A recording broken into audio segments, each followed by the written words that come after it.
You are listening to Something Rather Than Nothing. Creator and host, Ken Vellante. Editor and producer, Peter Bauer.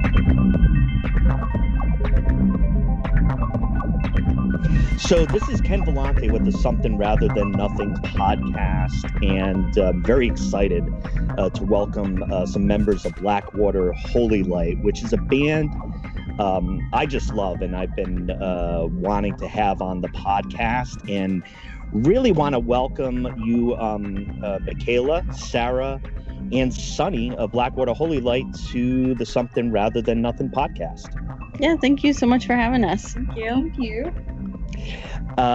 First of all, what I was wondering if you could tell us just about how Blackwater Holylight came about, and I love that you're such an eclectic band. It's really talented and fun to see live and listen to your albums. How did it all come about? Yeah, so the band we formed in 2016 in Portland, Oregon. Here, and we started off as just a four-piece, me, Sarah, a woman named Kat, and a woman named Laura. And yeah, just kind of started as like a little kind of fun idea that I was having, and then it kind of just turned into something a little bit more kind of first seen as like, oh, well, maybe we can actually play shows and stuff. So we got a little set together and then chose like our name finally, which took kind of a long time. And then just kind of like started like a lot of other, bands do, playing in basements and then kind of booking local shows. And we had all been in other bands previously in Portland, so we kind of had some, connections in the scene and knew how to book shows and all of that. So we kind of just sort of slid in and just started just playing around town, and then just kind of slowly grew from there. Yeah, and thanks for that background. I know I had seen you in Eugene and in Portland, and actually I was on business travel and ended up seeing your show open up for Monolord in Atlanta, Georgia. Oh, you did? Yeah. I was on business. I worked for the teachers union, was out there, and I was like, this can't be true. Cool. That was a fun show. That's when it was super cold, right? Yeah, it was freezing. Like 20-something degrees. Yeah, it was really cold. You probably had the same experience I had. I've been to Savannah, Georgia. I'd never been to Atlanta. So I'm like, hot Atlanta, here we come. Doesn't matter what time of the year it is. And it's 25 degrees or so. Yeah. And yeah. That show was awesome. Hell of a show. So what about one of the things I ask about, this podcast is kind of like a lot of different forms of art, and the musicians and painters and sculptors and documentary filmmakers. For you and the band, maybe all of you, if you want to kind of chime in, what type of arts do you enjoy? Do you enjoy to consume, like, in art and make, outside of your various musical projects? Do you guys want to start? Yeah, for me, I, obviously enjoy music, but also like visual art. Like, I love music videos and seeing how artists like can include visuals to go like along with the music, and that's like something especially like during these times when no one can go see live shows, just been like watching a lot of music videos, and it's really cool to see visuals incorporated with that. Yeah, same. I love visuals, but actually I've been really enjoying watching dance videos and just people dance in general. And I was never one that was into ballet when I was younger, and now I'm obsessed with it. Yeah. Just such a beautiful form of expression. Yeah. Movement. Yeah, I'm kind of on the same page as Michaela and Sarah. I love visual stuff. I've always had a soft spot in my heart for film photography, and just like more analog photography. And also with Sarah, I love watching people dance, ballet, all kinds of dance, I suppose is really fun. But it's also, I mean, I guess you can kind of say that about any type of art. It's like, if you see someone making their craft in front of you and just loving it, that kind of just makes you love it too a bit. But yeah, been watching lots of movies. Yeah. Yeah, I definitely share a lot of that. And one of the things I enjoy about each of the band members, because I followed, both your like separate projects and a lot of things you create. Like I could definitely tell that about, the band. And I enjoy that vibrant, like even just music videos, it's sometimes it seems strange to bring it up. And I've seen a couple of your videos, and I remember one of them was kind of like this dark kind of like murder horror one. It was just I loved it so much. I forget for which song it was. It's for Sunrise. Yeah, that video was funny because we made it on Valentine's Day a few years ago, and it was like snowy and cold. Yeah, we were just having fun making a casual murder video together on Valentine's Day. I think that was fun with that too. Is we didn't have a script for it. Yeah, we just sort of figured it out. Yeah, I don't even think there was a general idea. No, nothing. Just kind of came to fruition. Yeah. Like that. Yeah, it was fun. That was awesome. I wouldn't have guessed that. Wow, it's pretty good how it came about organically. But I love those video accompaniments. I just recently did a documentary film class, and for the first time in my life, and it was really fascinating to see how difficult it was to kind of combine elements of sound, music and visuals to kind of accentuate each one if you do it well. And I'm sure you went through that process in creating that, but it was noticeable. And I think metal has a special role where you can use some visuals in metal that just make the point, that just put that exclamation point on there. So yeah, well, thanks for that. I asked, this is the podcast itself is, intended to be a lot of fun around some difficult questions. And one of the big questions I have, and I'd like to bring attention to, is what is art? And I was wondering if any of you wanted to just kind of take a stab at that type of discussion, what you think art is. I really liked when you sent the questions that you were going to be going over. I really loved this one because it's a hard question. And I also appreciate you asking questions that are kind of outside of the normal interviews. So to me, I really feel like art is vulnerability in a lot of ways. It is completely vulnerability. Art's love. Love is also vulnerability to me, but it's an outlet that people get to express themselves in a way that they don't get to do on a daily basis to the really obvious public eye. And it's kind of tapping into a part of yourself and putting out into the world, this is me, this is what I have to say, this is something that I stand for, these are my values, and I'm going to express my values through this visual or this sound. And I think that for a lot of folks that can be really hard, because you're putting yourself out on the line and you're saying I'm in the ring, I'm here, everyone's looking at me, but you choose to do it anyways. So I think that it's like this really kind of can be a sort of a fragile thing because it's so personal and so public, and it can be scary, but it's also completely fulfilling. And I think that the scary and the fulfilling parts are what kind of make it also the love factor, to where these things are all kind of intertwined, and I don't really think that they can exist without each other. I guess is my answer. Yeah. That was really good. What I was going to say about it, but in beautiful words. I'm like, wow.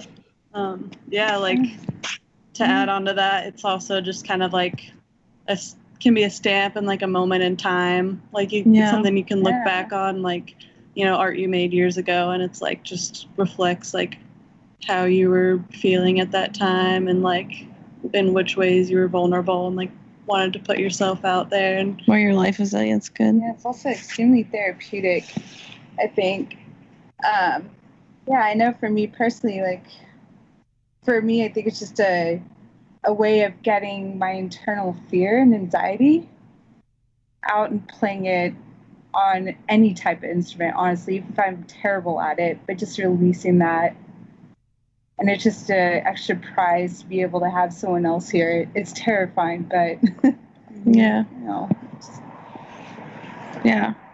Is there and not to jump in, I mean, just there's some great thoughts that you have. Is there, as far as the piece where like you're processing stuff out, you know, I'm a metal fan. Now I don't play an instrument, but I adore metal.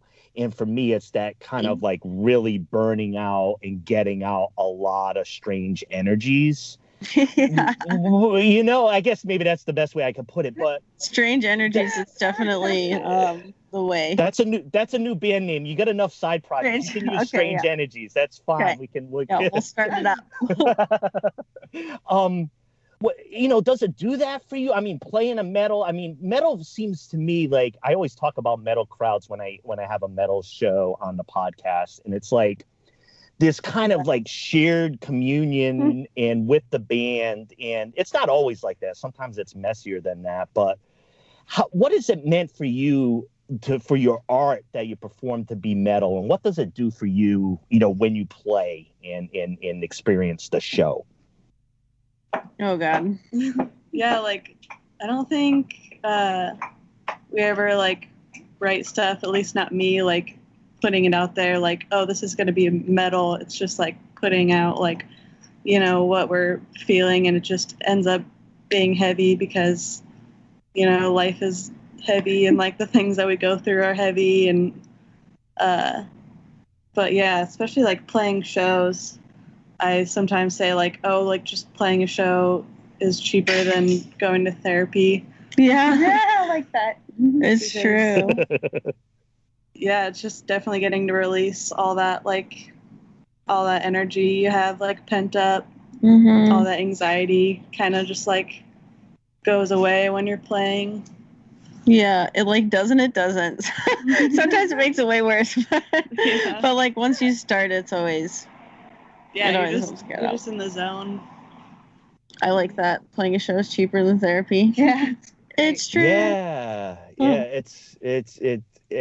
I definitely see it in those terms, and I'm always fascinated on the performer side is, you know, like how that works out for you. And one of the things I wanted to ask in general, and you know, I'm talking about some of the energy and some of the things we can or can't do now within a pandemic. One of the questions I've had is, and it's really connected to the pandemic, and I'll explain why. Because the last show that I saw was your show in Eugene with Coyote. And yes, so like I interviewed Sarah Built for the podcast, and like I just had this connection because I love that show so much, and I loved how the show, because of the different influences and styles within Blackwater Holylight, but also within Coyote, it was interesting to be at a show and be like, okay, this seems like a soul blues,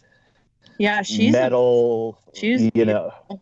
Oh, she was lovely to talk to as well. Yeah. But stylistically, it was you. I think Blackwater Holylight brings that to the table, and I have been saying metal, but of course you're more than a metal band. And I saw in the show one time in Atlanta, you had a show. I mean, it was definitely a metal show, but there was one song you played that had a little bit more of a pop like appeal to it. And I saw when you were playing, you looked over at each other and you're kind of indicating each other, okay, they're buying this. This is cool. We're going with this.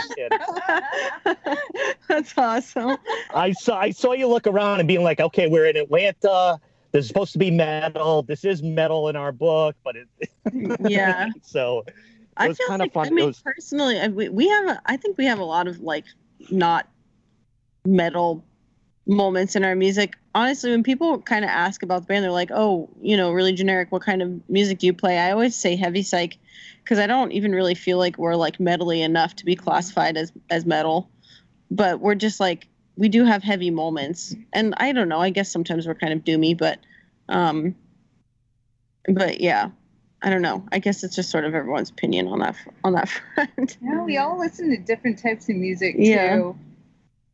Like some of us listen to metal, the others listen to jazz. Yeah. And yeah, we're all over the place. Like, I think, yeah, like we all have a very eclectic taste in music, and we all kind of have our favorites are all very different from each other. Although there's lots of intersections there as well with our music that we like. But yeah, that's cool too, though. Seeing even on I enjoyed it.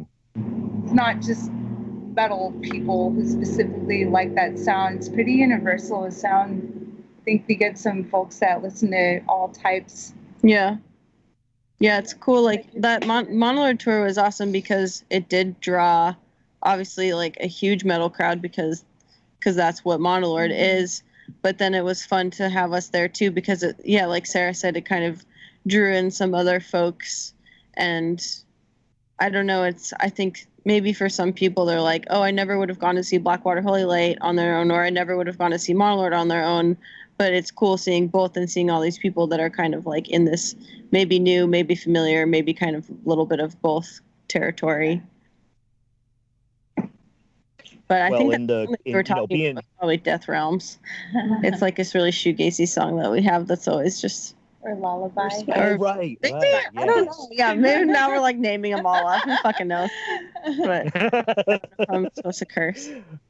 Well, I amongst the crowd there, like in Monolord too, because I was amongst the crowd. I mean, like the whole crowd like adored you, and I'm sure you probably picked up on some of that. But it was kind of fun because I was watching it being like I had seen you guys play and up in Portland a couple times, and so I had seen you, so I knew what to expect, and it's always interesting in a different area with a different crowd.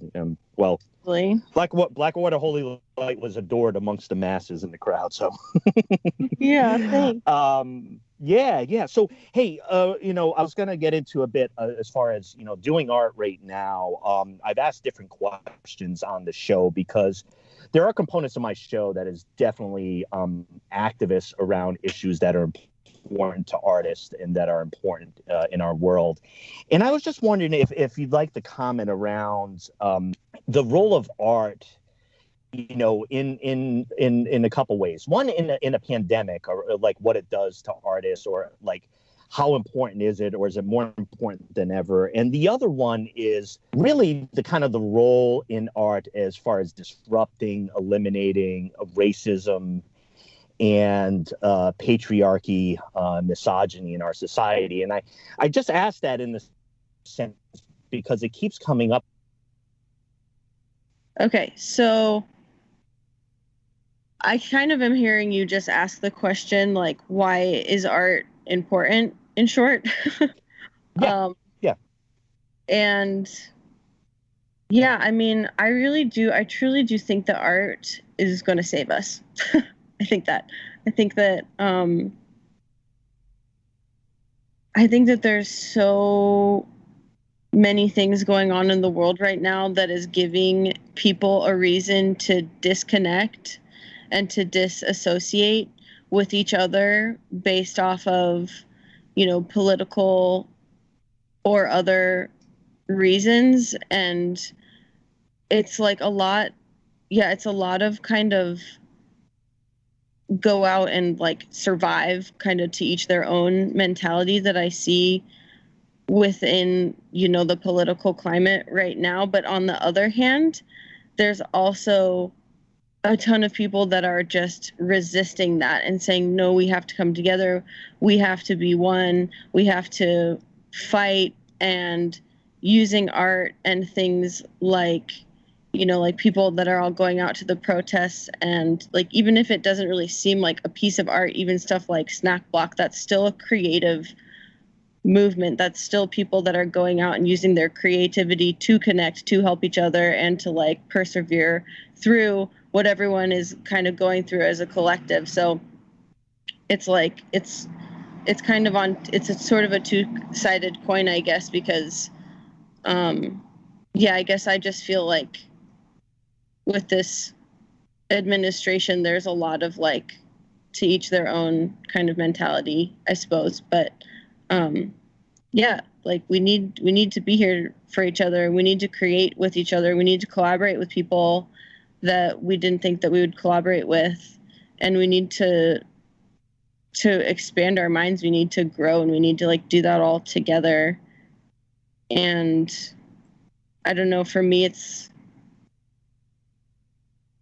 like kind of the reason to keep going, you know, because I want to create things, I want to make things, and I want to also digest other people's art. And for me, that's kind of like the reason to get up and put my socks and shoes on in the morning, because if you don't have that, then what do we have? Like, what, this fucking pandemic, you know? And we have this president who is terrible and doesn't care about art, doesn't care about people, doesn't care about anything. And so it's like, we need this so that we can survive. We need this so that we can continue forward, I guess, is kind of how I see it.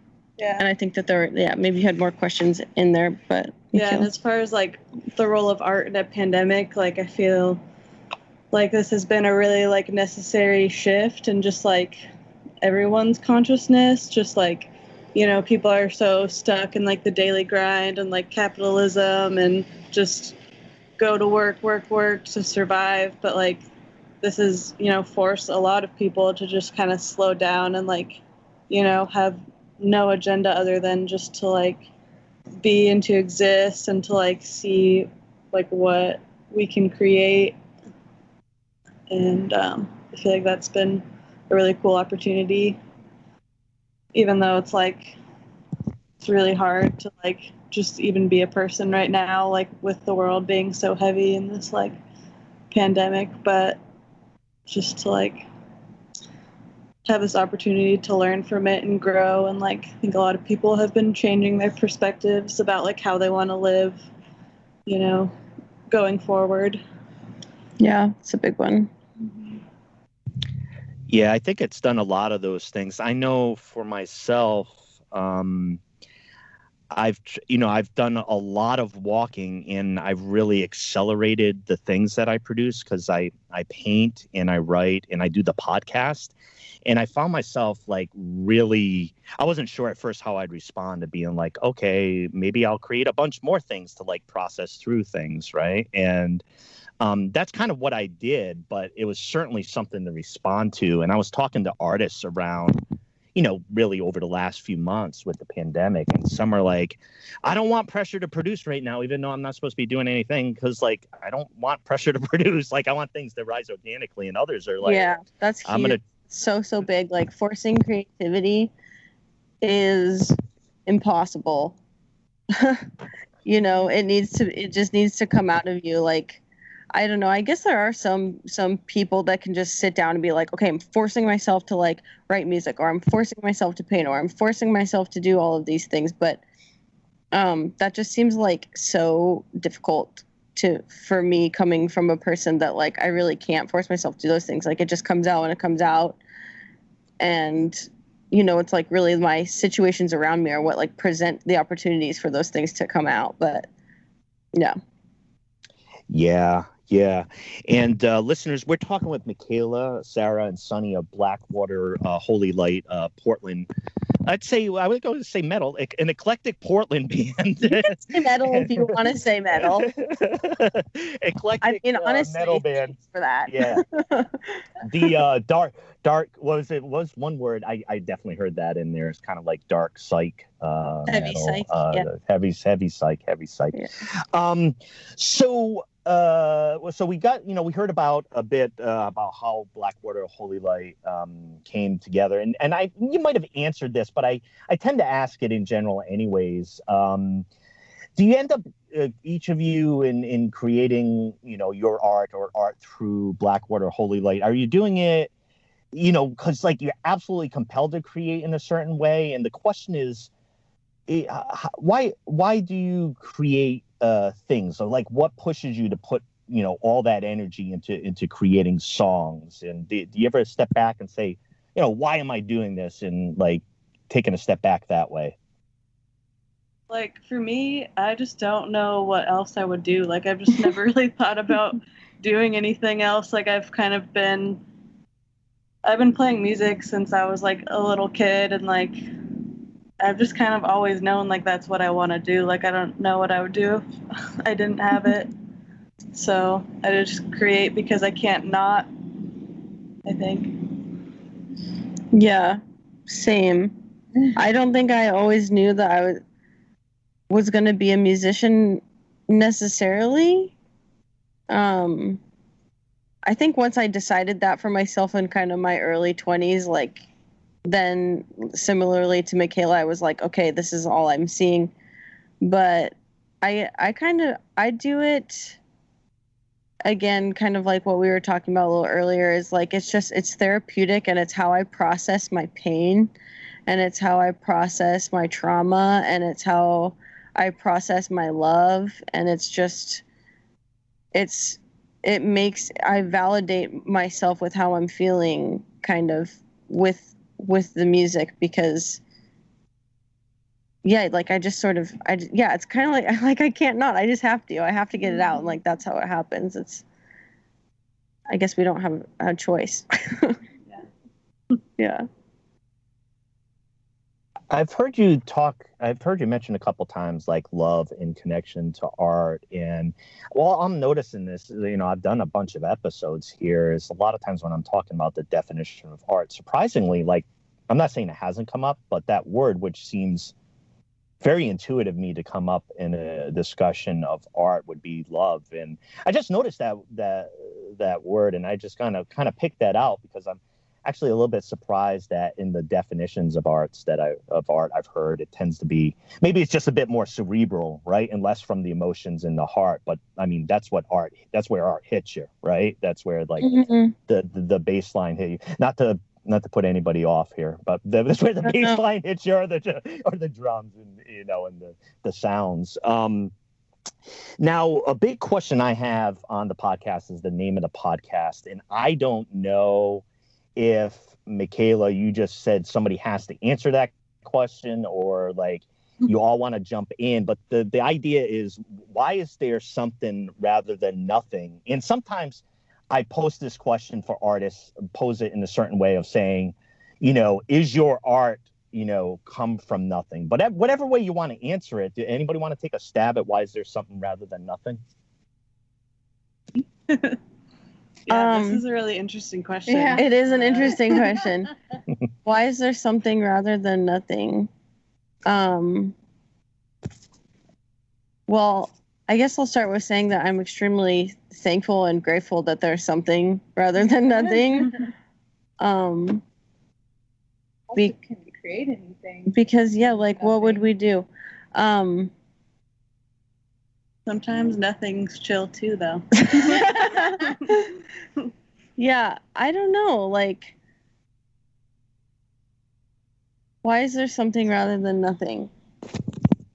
Because the world needs it. Because putting your creativity out into the world and letting other people digest it is good for you, and it is how we all grow. I kind of think like there's something there because we're people, we're malleable, we change, we grow, we form, we have values, and like we need the art, and we need all of this in order to do those things and to be like the best versions of ourselves. Yeah, I think people just need it. Like, I think whether they know it or not, like, everyone creates something, like, in some way. Like, everyone makes art, like, whatever that means to them. Everyone is vulnerable, and everyone needs that something, whatever that is. Whatever your something is, yeah. It's also another good way to, influence other people too. Feel that vulnerability and also find influence. Yeah. That helps you become you. Without having that wouldn't really be anything. Yeah, we would just be dust. Yeah, just dust. Yeah, this question, and I thank you for trying to stab at it. Like, the funny part, or at least to me, the funny part about the question is it's such like almost along the lines of the biggest question, and there's no easy way to answer it. So it's like, part of the thing is with the podcast, what I try to do is really kind of like prompt like the bigger questions that are behind like why we do things. And it's good. There's things now that I'm gonna go home and think about, so thank you. Oh yeah, well, and of course we can always chat in the future too, because I mean, like, these questions are really big. I mean, I took a philosophy of art class, and it was oh my gosh, it was a long time ago. So it was at the University of Rhode Island, and so it's a question, like the questions that I'm asking now, like they might have been submerged for me, or maybe I didn't actively thinking about as much. But once I kind of pulled them back into a podcast, it was like, wow, I've been like thinking about these things for a long time, and That's studying great. them. Yeah. And it tends to be fun, and being able to talk to artists and be able to kick it around. I'm always a bit, surprised about the angles. I want to let you, each one of you, just speak a little bit more openly towards the end here about, like I said, I mean, it's no mystery. I love the art that each one of you do, and the collective Blackwater Holylight. But could you just point out to the listeners ways to find you, your music, your art, or how you would like to share, with the many listeners who are going to be listening to hear what Blackwater Holylight has to say. So, yeah. So the easiest way to find us is we have a website, and it's just blackwaterholylight.com. And on that website is links to videos, there's photos, links to our Instagram, links to our Facebook, Spotify, Apple Music. We're available on all streaming platforms. It's also connected to our merch store. If anyone wants merch stuff, you can buy our records from our label, Writing Easy Records. And so, yeah, all that good stuff is just right there all together on our website, blackwaterholylight.com. So you could find everything there. Well, hey, I wanted to thank all of you so much. It has been, like I said, I wanted to be able to get you on the podcast, and also, like I said, connecting to that last show before we have shows again. The last show in Eugene, and really thank you for the art, your energy. It's always a great show when I get to see you, and I know listeners, check out Blackwater Holylight. You're really gonna enjoy their sound, and definitely would love to have you back on the show again. Thank you so much for having us and for asking challenging questions. It's fun. It's fun to try and get through them, and definitely got us all thinking. Yeah. Appreciate you. Last one. Yeah, I'm gonna sit on that for a while. Yeah. That one's the tough. You know what's cool? I never quite answer these. Eventually, I'm gonna be a guest on my own show. Yeah, you need to interview yourself, buddy. There hasn't been a collective uprising to say enough of asking these bullshit questions to everybody else. You answer them. But what happened? What my favorite response, and it isn't really a response, is the Buddhist response to why is there something rather than nothing. And they basically say, bullshit, don't even bother with the question. It's gonna kind of like, there's no answer. Like, there's no answer that we'll know or be able to prove. So just like, if you want to dabble with the question, that's fine, but you'll have more fun not trying to answer it and looking another way. That's awesome. So if you get asked to it, you'd be like, I think they call it an unanswerable question, or something that you don't talk about. Not to censor yourself, but it's kind of like a guide in life of being like, sit down, meditate, see what your relationship is with yourself. Don't worry about like the creation of all the universe. So it's nice to have the opportunity to try and make or respond to something when you know that there aren't any rules. So thanks for that. Yeah, that's a big part of it. And this was a lot of fun. I hope you enjoyed it. Awesome. Cool. Yeah. Thank you so much for having us on. All right. Well, you have a lovely Sunday. Okay. Yeah, you as well. All right. Bye now. Bye.